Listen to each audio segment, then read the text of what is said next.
ओम नमः शिवाय। दोस्तों, हर हर महादेव। आज की वीडियो में बुध प्रदोष व्रत कथा का श्रवण करने जा रहे हैं। जो भी भक्त सच्चे मन से, सच्चे भाव से, हृदय से भगवान भोलेनाथ का पूजन करता है, गणपति गजानन महाराज की पूजा करता है, उनकी मनोकामनाएं अवश्य ही पूर्ण होती हैं। वार के अनुसार जो प्रदोष व्रत किए जाते हैं उसी के अनुरूप उनका फल भी प्राप्त होता है। प्रदोष अथवा त्रयोदशी का व्रत मनुष्य को संतोषी और सुखी ऐश्वर्य प्रदान करता है। बुध त्रयोदशी प्रदोष व्रत करने से सर्व कामनाएं सिद्ध होती हैं।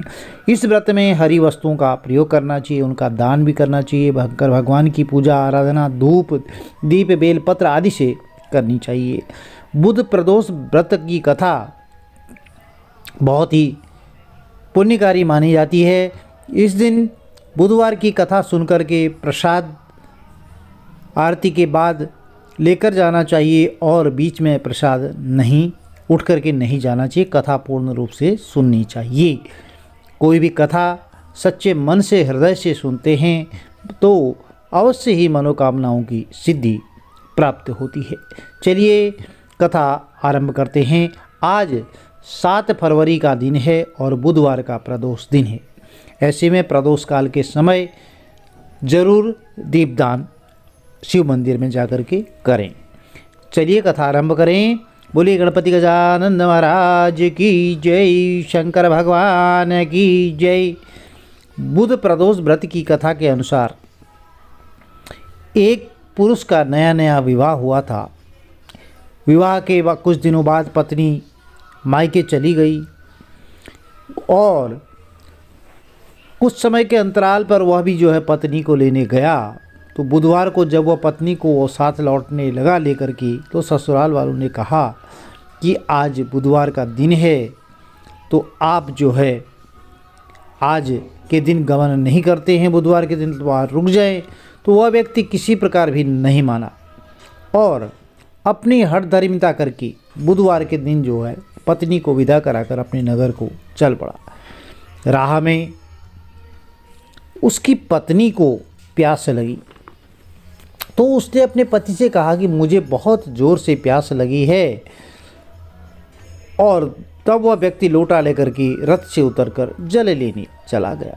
जैसे ही वह व्यक्ति पानी लेकर के अपनी पत्नी के निकट आया तो वह यह देखकर बहुत ही आश्चर्यचकित रह गया कि ठीक अपनी ही जैसी सूरत मूरत का, वैसी ही वेशभूषा में एक व्यक्ति पत्नी के पास रथ में बैठा हुआ है और उससे बातें कर रहा है। तो उसने क्रोध में आकर के कहा कि तुम कौन हो जो मेरी पत्नी के पास बैठे हुए हो। तो दूसरा व्यक्ति बोला, यह मेरी पत्नी है, मैं अभी अभी ससुराल से विदा कराकर इसको ला रहा हूँ। तो वे दोनों व्यक्ति आपस में झगड़ने लगे। तभी राज्य के कुछ सिपाही आए और वह लोटे वाले व्यक्ति को पकड़ने लगे। तो स्त्री से पूछा कि तुम्हारा असली पति कौन है। तब पत्नी शांत ही रही क्योंकि दोनों एक जैसे ही लगते थे।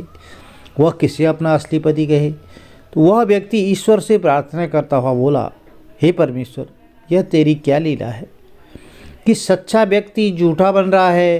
तो तभी आकाशवाणी हुई कि अरे मूर्ख, आज बुधवार के दिन तुझे गमन नहीं करना था, तूने किसी की बात नहीं मानी। यह सब लीला बुद्धदेव भगवान की है। उस व्यक्ति ने बुद्धदेव से प्रार्थना की और अपनी गलती के लिए क्षमा मांगी। तो तब बुद्धदेव जी अंतर ध्यान हो गए और वह अपनी स्त्री को लेकर के घर आया। बुधवार का व्रत वे दोनों पति पत्नी नियम पूर्वक करने लगे। प्रिय भक्तों, बुधवार के दिन गणेश जी की एक अन्य कथा भी श्रवण की जाती है। चलिए कथा आरंभ करते हैं। एक बुढ़िया माई थी जो रोजाना मिट्टी के गणेश जी की पूजा करती थी। वह रोज़ मिट्टी के गणेश जी बनाए और वह रोज़ ही गल जाएं। तो उसके घर के पास में एक सेठ जी का मकान बन रहा था।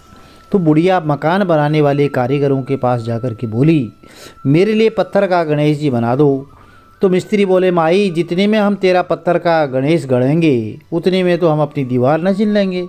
तो बुढ़िया बोली, भगवान करे तुम्हारी दीवार हमेशा टेढ़ी ही रह जाए। ऐसा कहते ही उनकी दीवार टेढ़ी हो गई। अब जब भी वो दीवार चिनाई करें तो ढह जाए, चिनाई करें फिर ढह जाए। इस तरह करते करते शाम हो गई।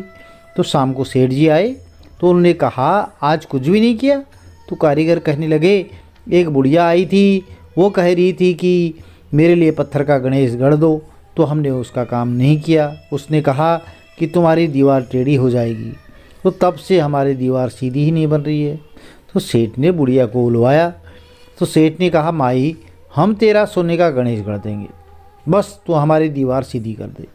तो सेठ ने बुढ़िया को जैसे ही सोने का गणेश गढ़ा तो सेठ जी की दीवार सीधी हो गई। तो विनायक जी जैसे ही सेठ जी की दीवार सीधी करी, वैसे ही सबकी मनोकामना सिद्ध करना। प्रिय भक्तजनों, यदि वीडियो में दी गई जानकारी आपको कथा अच्छी लगी तो चैनल को लाइक कीजिए, शेयर कीजिए, सब्सक्राइब कीजिए, साथ में बेल आइकन अवश्य प्रेस कर दीजिए, जिससे कि आने वाली वीडियोज़ की नोटिफिकेशन आपको ठीक समय पर मिलती रहे। भगवान गणपति गजानन महाराज, भोलेनाथ का आशीर्वाद, माता पार्वती का आशीर्वाद आपके परिवार में सदैव बना रहे। घर में सुख समृद्धि धन धान्य की बरकत बनी रहे।